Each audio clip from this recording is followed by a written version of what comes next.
There are some stories that your teachers don't tell you, about the Revolutionary War in particular. There may be others, too. But the Revolutionary War was between the Americans and the English. And they were sick of fighting, and they didn't want to fight anymore. So they decided that they would have a track meet, and whoever won the track meet would win the war, and all the fighting would stop. Well, they were in a field. And out in this field there was a very clear space, and there also was a herd of cows. You've heard of cows. And they ran their track meet in this huge field. And the first event was the dashes. Now, Americans have always been good at dashes, so the Americans won the dashes. So they led 1-0. The second event was a long-distance race. It was about a mile long, more or less. The English have always been good at long distances, and so they won the long-distance race. And now it was 1-1.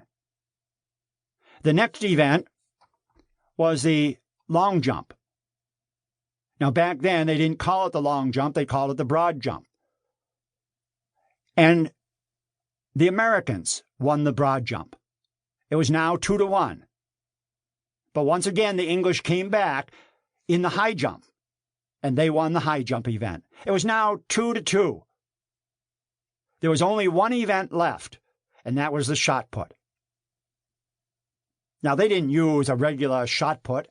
Back in those days, they used a cannonball. The English contestant stepped up to the front.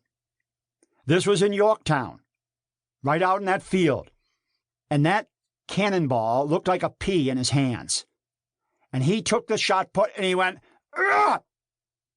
And out went that shot put, that cannonball, out toward where the cows were. It landed right before where the cows were grazing. Oh, that's pretty good. That's pretty good. No one's going to beat that. Up came the American. Now, the American was a kind of a small guy. And instantly you heard groans from the crowd, especially the Americans. That American, though, he put everything he had into it. He got ready. He concentrated. He closed his eyes, and he began to go, and he moved, and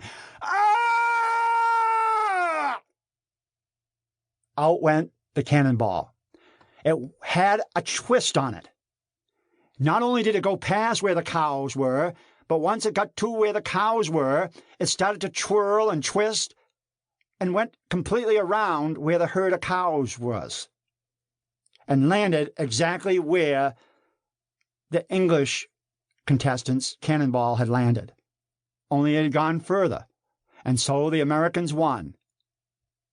And that, since this time, has been known as the shot whirled round the herd.